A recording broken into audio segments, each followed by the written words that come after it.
How did NICOLAS DARVAS make millions from his box trading strategy? Well, he tells you exactly how he did it in this book here. You Can Still Make It in the Market, which was published about 15 years after his very famous book, the one that you've probably read, How I Made 2 Million in the Market. But it's this book here where he really dives into the details for his strategy. So I have summarized all of the key points from the book and put it into a presentation for you so I can take you through various sections and explain Darvas's box trading strategy. So there are several sections we're going to go through in this video. I'm going to first talk to you and teach you about the philosophy and the mindset of NICOLAS DARVAS. That's very important. Understand, how did he think about trading and investing?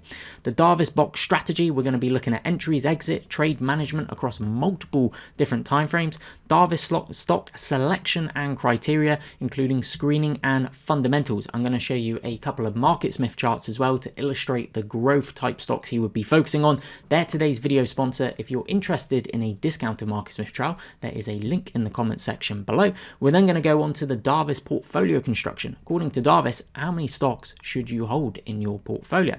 How to use buy stop limit orders and stop losses. This is interesting because in this book, Darvas actually changes the rule around when he is buying breakouts. So we'll talk about that a little bit later on.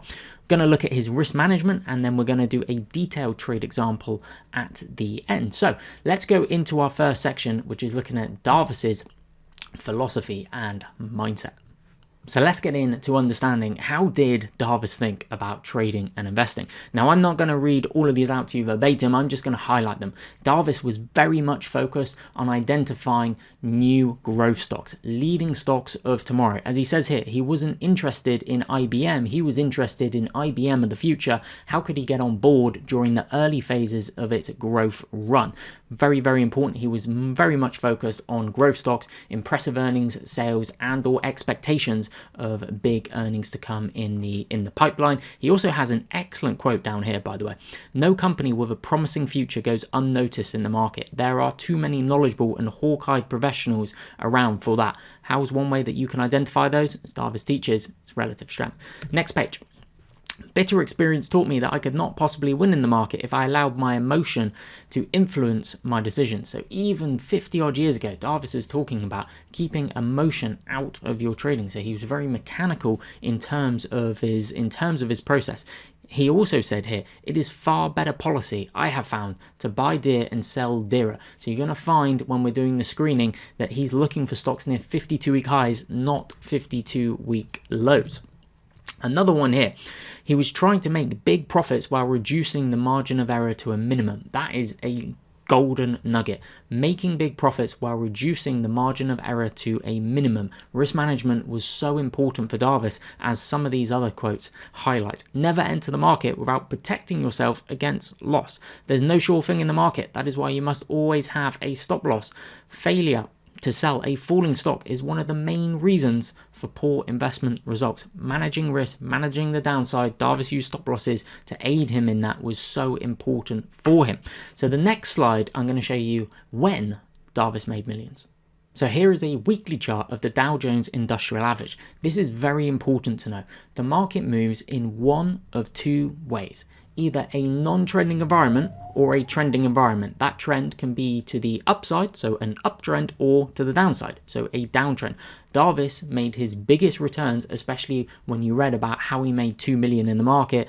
Inflation adjusted, that's around about 50 million in today's money during this time period in here, the late 1950s, during this bull market. Having a strong market trend behind you is very, very important. I cannot stress that enough. Okay, this type of trading, strong market trend, as Darvas's quotes throughout this presentation will highlight, strong market trend, strong industry and sector trend, and then strong individual stock trends is very, very important indeed. So on the next slide, we'll be going into the Darvas box strategy explained. So Darvas showed in the book how he thought about individual stocks in terms of their own price cycle and their own behavior. He called it a dark art. Now I'm going to skip forward a slide, then come back to this one so you can just get a visual kind of look at what does a dark card look like. Well, this is what a dark card looked like. This is what he has in the book as well.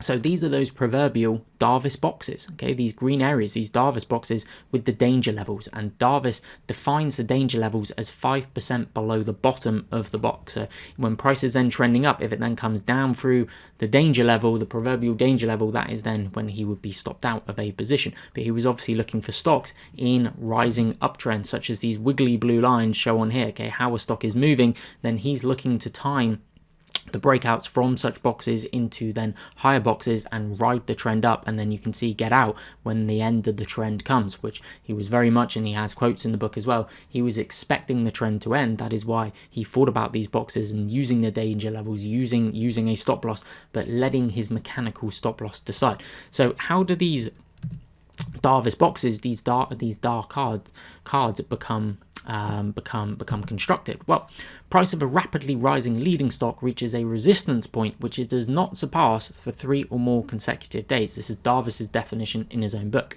That point represents the top of the box. If, after falling from the upper limit, the stock reaches a downward resistance point which it does not penetrate for 3 or more consecutive days, that level represents the bottom of the box.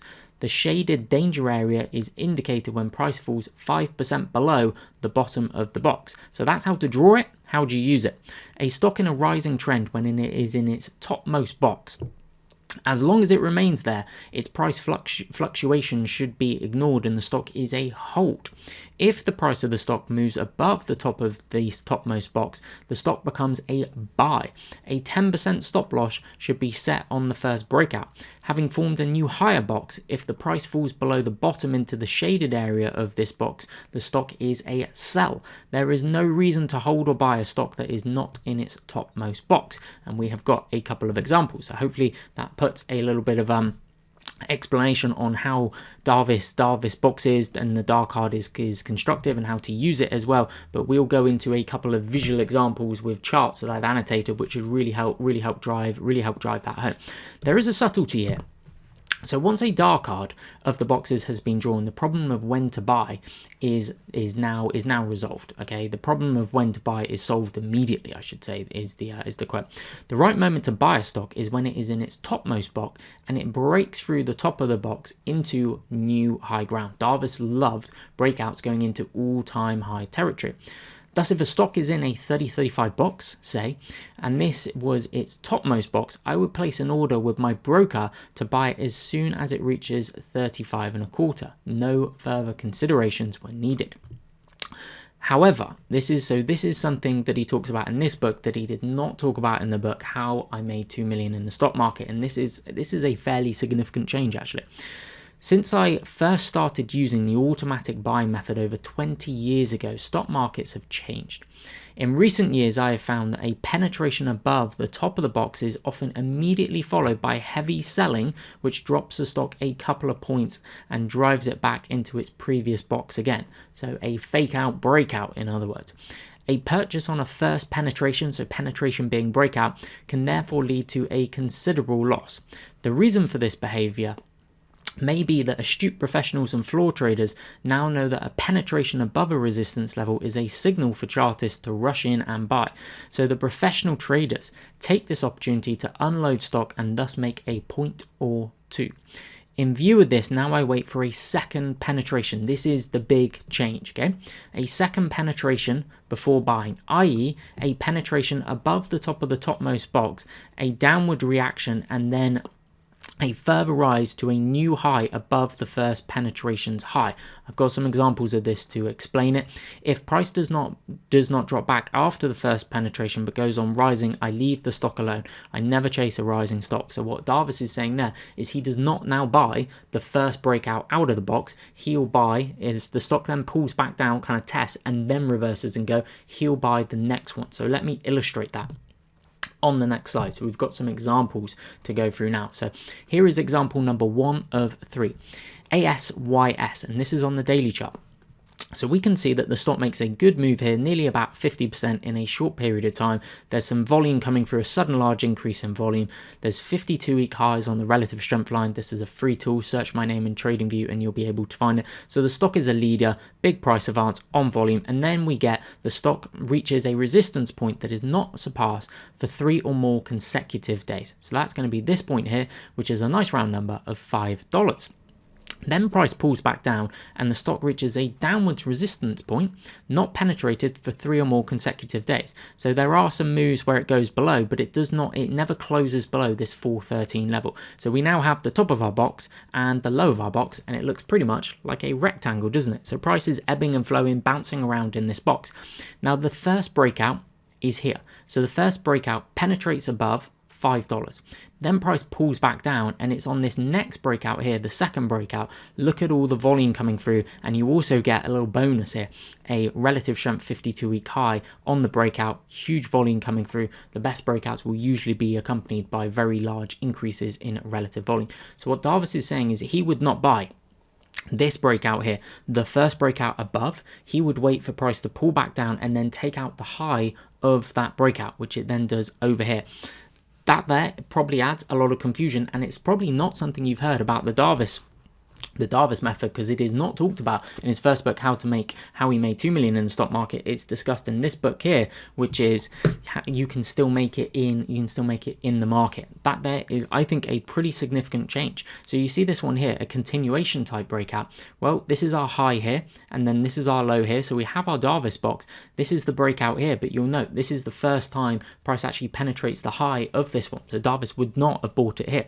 There is then a subtlety, which Darvas talks about in the book, that he would not let a stock pull back down in terms of the absolute high the stock had reached greater than 20%. So you can actually see on this bar here, okay, this bar here, this would be 23%, so he'd be selling out here, and the low of the box would be here as well, because this low around $8 is not penetrated for more than 3 days. So you have a break of the box as well, so that box, that dark card would be topping out, and you have a pullback of greater than 20%. Little subtlety there, but it's referred to once in the book about not letting a stock pull back greater than 20%. So there are a lot of subtleties, a lot of nuances in this book. So that was the daily chart. Let's now do it on the 1 hour chart. So this is SIFY. So this is the 1 hour chart. Now this stock here is not going into 52 week highs.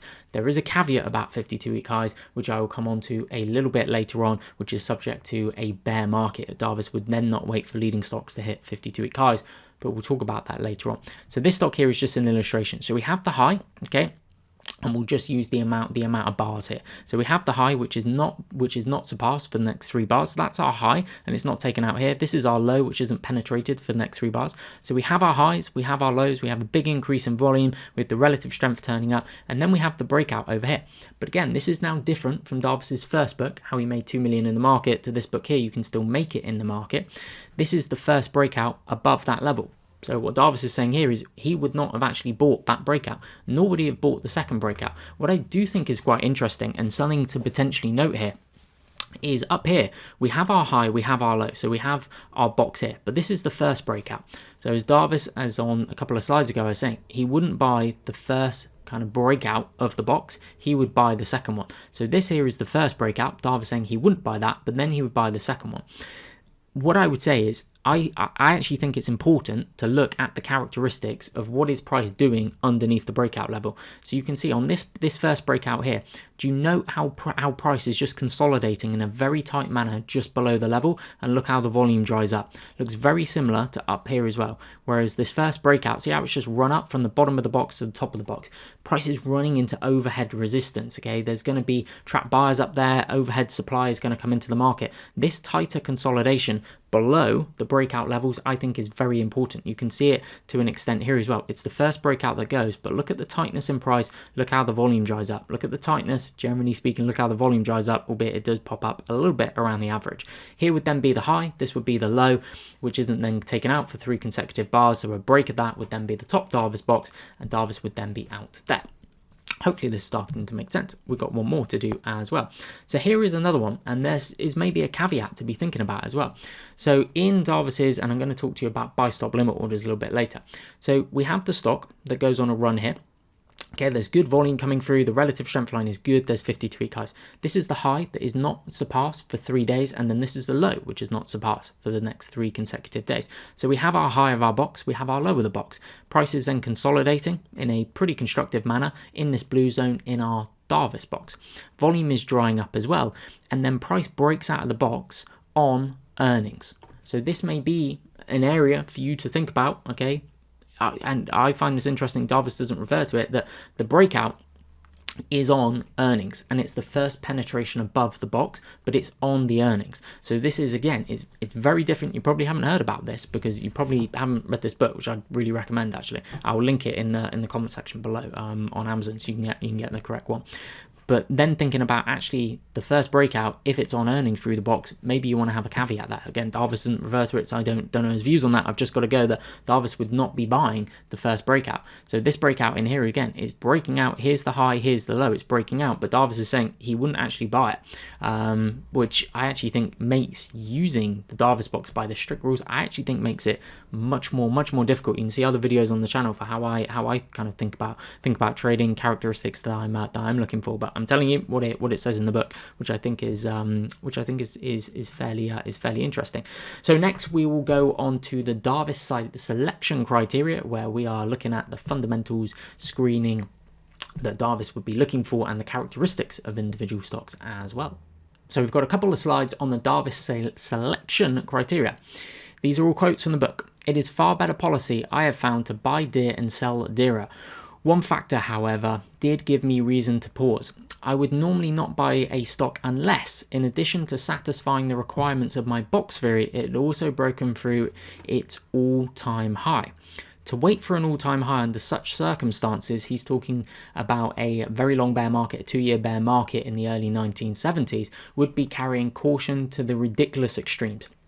In any case, if I was wrong, my safety net, he's referring to his stop loss again, that risk management, very important, would be there as ever to ensure that I suffered no injury. The technical action was right, the industry was right, the company was a leader in the new and expanding field. I watch for the IBMs of the future, the blue chips of tomorrow. I was looking for stocks that would triple or quadruple in the next bull market, not those that would struggle to make 10 points. No company with a promising future goes unnoticed in the market. There are too many knowledgeable and hawk-eyed professionals around for that. I watch stocks, see how they move, and pick out those whose behavior marks them out as future winners. So stocks exhibit, it may sound a little bit woo-woo, but stocks exhibit behavior characteristics. How do they move? How do they act? You really want to study the stocks, look at previous breakouts. How do they act? How do they move leading up to the uptrend into the Darvas box? How do they act in the Darvas box? What do they then do coming out of the Darvas box? And ideally you want to trade stocks that actually have a history of being able to break out and run well, subject to all the other criteria Darvas is saying. I watch stocks, see how they move, and pick out those whose behavior mark them as a future winner, as I just said. I merely bought strong stocks in developing industries and a rising market and protected myself at every stage against a possible downturn. It was as simple as that. These are some longest ones. There are always Darvas stocks around. I'll summarize this one. He's basically saying that there are always Darvas stocks around. As long as there are discoveries, developments, there's new fashions coming in, there's new fads coming in, people are creating things. There are always going to be new, inventive stocks that have huge earnings, huge earnings prospects ahead of them, and they are going to show up if you focus on relative strength and stocks near 52-week highs. He also says here, the stock market is littered with the bones of quality companies which just sank into oblivion with the onward march of progress. So there are a lot of stocks that lose their competitive advantage. They are replaced by a new leader in the market. So focusing on that leadership is very, very important. Share prices are not determined by company earnings, dividends, assets, etc., as many people fondly believe, but by investors' future expectations, emotions, sentiments, and even wishful thinking. A company in the red with no earnings can thus find its share price climbing purely and simply because an improvement in its earnings is anticipated in the future, even though those expectations are never realized. So this is something that can be very kind of confusing, that the market can somewhat defy logic. Company share prices can defy logic. So reverting to the price action is very, very important. Final one on the Darvas selection criteria. Except in exceptional circumstances, I only buy the stocks of companies in new and developing industries, i.e. companies whose growth and earnings prospect look highly promising. I never buy stocks in established industries, in companies with huge market capitalizations, or in companies which are already so big, further substantial growth is highly unlikely. He does say, if some new craze is born, that I will not hesitate to jump on board the bandwagon if an opportunity presents itself. No matter how absurd or bizarre the craze may seem, if a yo-yo or hula hoop craze sweeps the world, the stocks of yo-yo and hula hoop manufacturers will soar. It would be silly not to take advantage of such fads, whatever one might think of yo-yos and hula hoops. This is actually a real kind of, I think this actually shows how humble Darvas was, that he would just revert to what is the action of the market. What are the leading stocks? It doesn't matter if it's yo-yos and hula hoops. If they are the stocks that there is a huge fad for, the company's earnings are going to soar. He really focused on earnings or the future expectations of earnings. It was so important for them. Having found such lively stocks, I first checked the overall market trend, remember that chart I showed you earlier on, to ascertain whether stocks in general are in an uptrend. I then check whether the stock belongs to a strong industry group, a group that is performing well in the market relative to other groups. Only when I have satisfied myself on those 2 points do I look in more detail at the stock that interested me. If the market is in a downtrend and the industry group is performing weakly, I know that the cards are stacked against me. So as I showed you earlier on with that chart, he wanted a strong market trend, strong group trend, and then a strong stock trend as well. My basic principle of stock market investment is that the only valid reason for buying a stock is that it is rising in price. If the price is rising, no other reason is needed. If the price is not rising, no other reasons are worth considering. William O'Neill had a very good quote. If the company is so good, why isn't its share price going up? Revert to the action and the opinion of the market. I am not the slightest bit interested in explanations of why it is behaving as it is, and I am even less interested in explanations of why it is not behaving as it was expected to. I am only concerned with realities, in what is actually happening. Really, really important. So in the next slide, we're going to go on to fundamentals that Darvas would focus on. So we've got 2 slides on fundamentals Darvas would focus on. These are both MarketSmith slides. Again, they're the video sponsor. So if you're interested in a discounted MarketSmith chart, there is a link in the comments section below. So this is a stock as of today, which to my mind looks very interesting. And you could say that it broke out on the weekly chart of a very big Darvas box in here. And these RS lines were very strong. But what's important about this stock? Well, this is all-time high territory on this breakout coming through in here. The relative strength is very impressive. There's good volume coming through in the base. Then let's take a look at the earnings per share. So earnings per share year over year have been accelerating. $1.40, $1.99, $2.43, so on and so forth. This year's estimates are for $5.82, which is a 27% increase with the guidance up. And then next year, 2024, $6.46 plus 11% with the guidance up. And then take a look at the earnings quarter over quarter coming through here, which are then displayed the percentage is a year over year change. So you can see in recent quarters, 35%, 59%, 69%, 72% the earnings are accelerating. Sales, 27%, 31%, 49%, 55%, 57%, 55%. So earnings are accelerating, sales are accelerating, earnings per share ticking up year over year with the estimate. Stock is in all-time high territory on a recent breakout. Very strong RS lines in a leading area of the market, computer networking, and you have Fidelity, that is a very large fund, increasing their position in recent quarters. I have no doubt if Darvas was around today, this is probably a stock that he would very much be very much into. So this is a stock, this is ticker ANET, that I think Darvas would be interested in. However, the next slide is Zoom. So I think Darvas would have been very interested here, because Zoom, it was obviously showing outstanding relative strength. You can then break down and see the Darvas boxes going on here, and then the eventual top and roll out, and the earnings coming through, plus 300, plus 800, plus 275, plus 567%, plus 999, plus 999.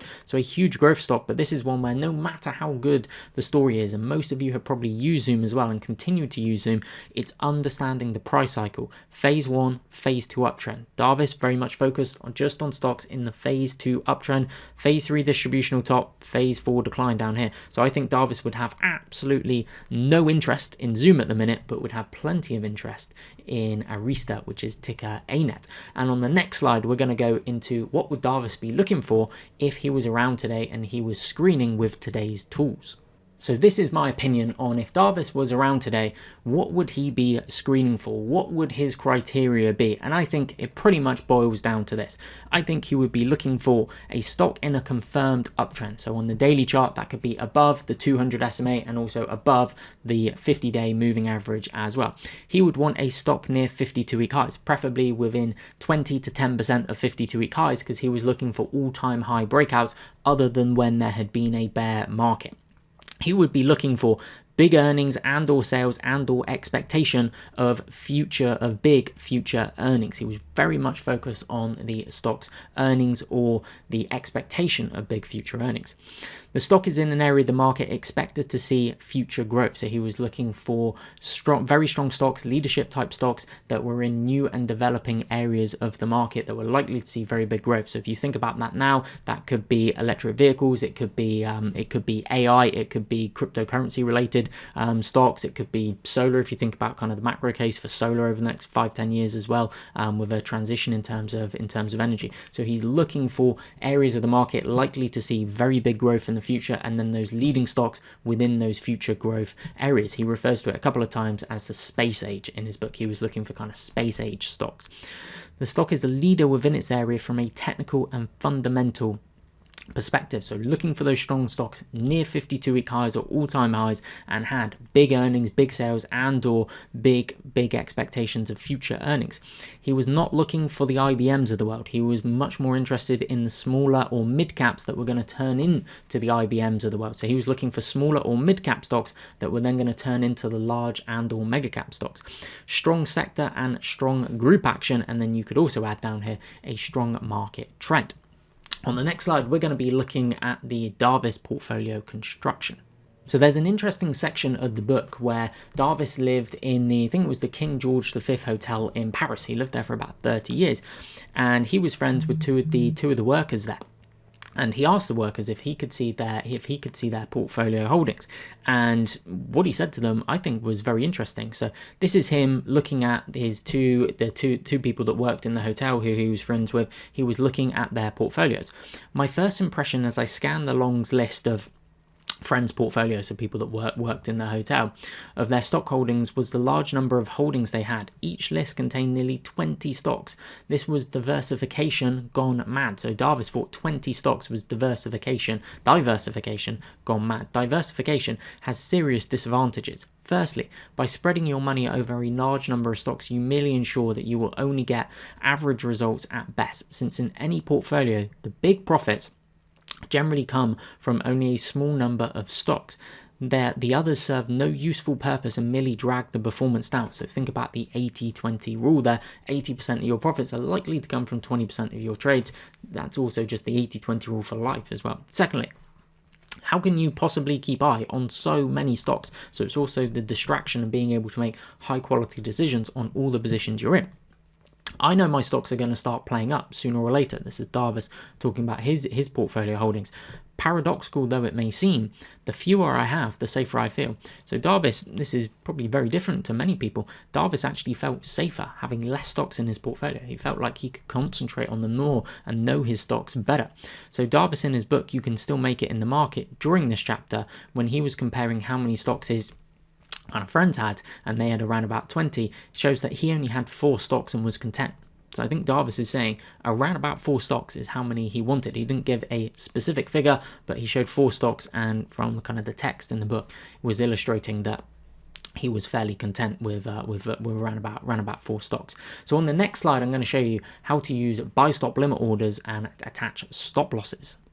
So my understanding is Darvas would primarily use buy stop limit orders and attach a stop loss to it. So what on earth is a buy stop limit order? How do you attach a stop loss? Well, my broker enables me to do this. This is the orders I use personally on the vast majority of entries that I take. I just think for me personally and my criteria, it is a much more effective way for me to enter trades in the market. But obviously you need to do your own research and come to your own conclusions. So Darvas uses, towards the end of the book, a entry that he took in Teledyne. So Teledyne suddenly jumped to 27, so that was the breakout through the topmost box. I, being Darvas, immediately placed a buy order and heard later from my broker that he purchased the stock at 27.5. I quickly put a 10% stop loss to protect myself against the possibility that that move was a false breakout. So what's interesting here is, and again, this is, I was talking about Darvas saying that he didn't buy the first penetration, but there are times in the book where he contradicts that. Because when I'm reading through this bit here, this part in the book, it sounds like the stock, he had been watching it for a long time, and the first break through that level, he was actually stepping up and buying it. So I've drawn that out. So we could imagine that we've got our Darvas box here being the blue lines. So we've got the high at 27.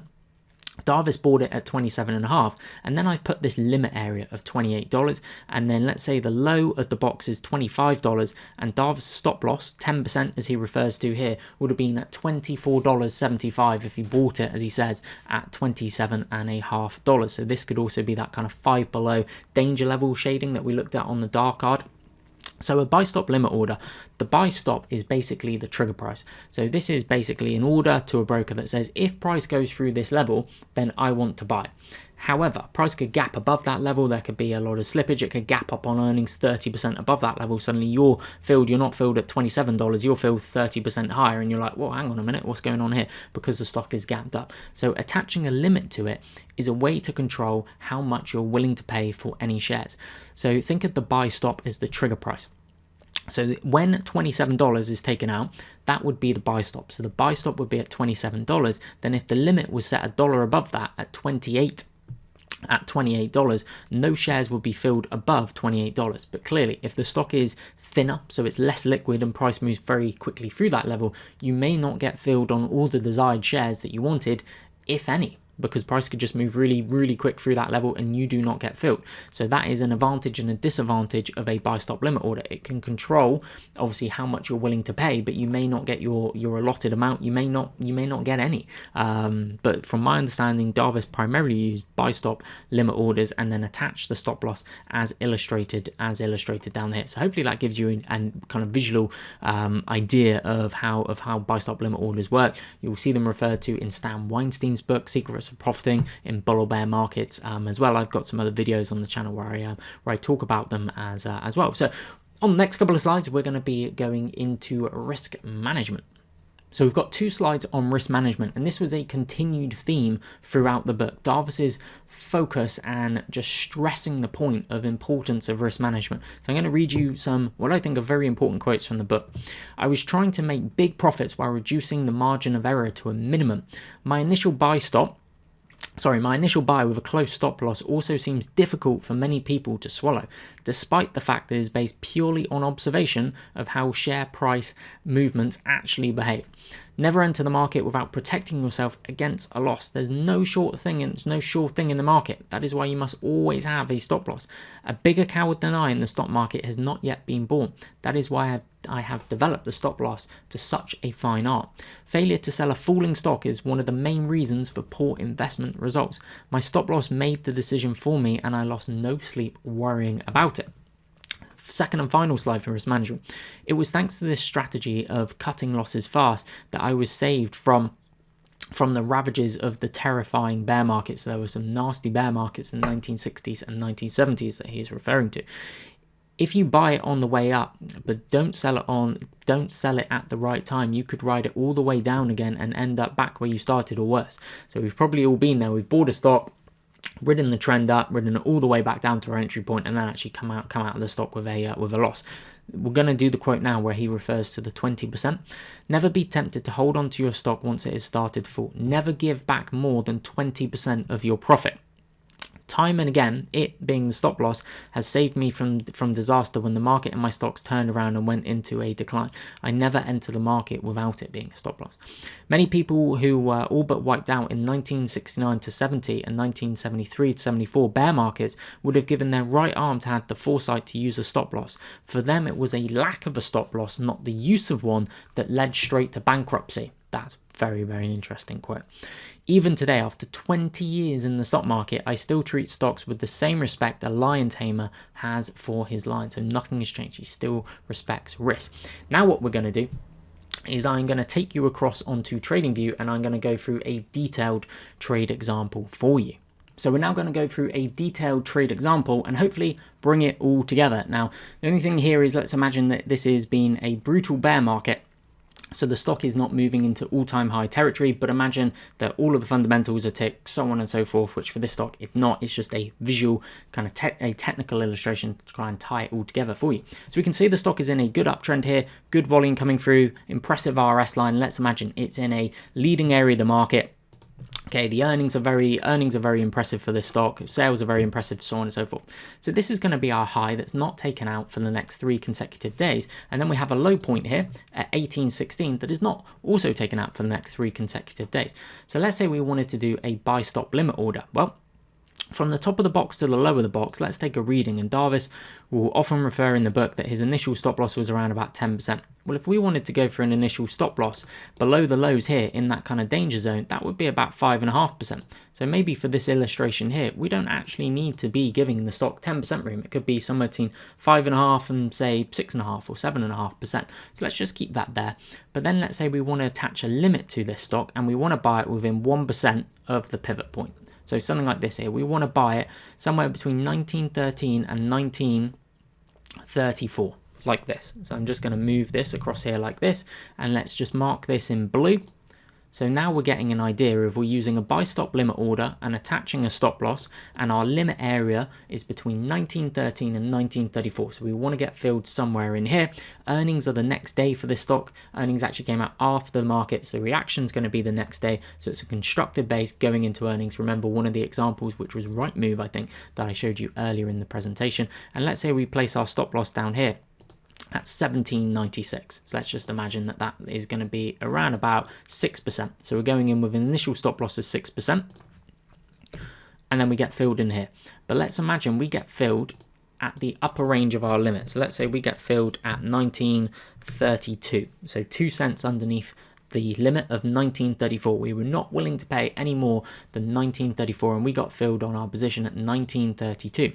So we just got to drag our initial stop loss up. So now it's actually somewhere closer to, let's say, 7%. So this is something to think about if you're using buy stop limit orders. Okay, if you get filled at a higher price, your stop loss, if you keep it where it is going to be a bit larger. But good volume coming through on the breakout. Now this here was not waiting for the second penetration. This was waiting for the first penetration, which Darvas talks about more so in his first book, and I'm still a little bit unsure whether he always waited for the second penetration or he did do the first penetration. I think it's 6 of one, half a dozen of the other. So granted, this was not waiting for the second penetration, but price was nice and tight, volume had dried up on the earnings as well. So yeah, I'm going to say we bought it here on the first penetration. So what we're looking for is a breakout, but potentially a place to add. So, well, price has gone up here and now it's not exceeding this level. So okay, we could maybe put a level in there like that. Price is starting to tighten, and then you can start to see how we're potentially going into a Darvas box. So the lower this box here, or this developing box, has not been taken out in 3 days. Now we probably want to be raising our stop loss up here as well. Maybe something like this, okay? So we've now got potentially this tight developing Darvas box, so we could look to add to our position. So Darvas would then pyramid in if subsequent boxes form. So the high has not been taken out for the next 3 days, and the low has not been taken out for the next 3 days. Interesting, right? So there we go. We add through that level in there. So we're now pyramiding in. This is how Darvas got concentrated and didn't own 20 stocks. He was much more concentrated in what he felt were the leading stocks. But we want to be bringing, as Darvas said, our delegate, our stop loss up behind us. So our stop loss now underneath the kind of danger zone of the low of that box. So let's just put that in red there like that. Let's play it forward. So price is continuing to move up. So we're looking for potentially another box to form. So this is currently our high here. Let's see if it gets taken out. Okay, we have some down bars in a row. So we've now potentially got a new box forming between 24 and 25.67. Let's play it forward. So a break down below, because remember, we bounced off this level. So a break down below 24, such as that, would then be, for Darvas, that would be the exit, because the box has now just been broken. There's a change of character going on here. The stock has been in an uptrend, now it's starting to roll over. So that there for Darvas would then be the exit. But hopefully that was just a really quick example at the end of this video. Okay, there's much more detailed videos on the video If you want them, I have a membership site as well that have over 100 hours of educational content where we really dive into this. So if you're interested in learning a lot more than this, I would suggest heading over to my website where you can find out more about that. But hopefully at the end of this video, just a quick illustration of how you can use the actual Darvas box strategy, thinking about potentially first penetrations, second penetrations, so first breakout, second breakouts, controlling the risk, the type of orders to use as well, looking for subsequent boxes to be forming, looking for subsequent Darvas boxes to be forming as well. So thank you very much for watching the video. I appreciate it. If you haven't already done so, please do subscribe to the channel, like this video. Any questions, leave them in the comment section down below, and I look forward to seeing you in the next video.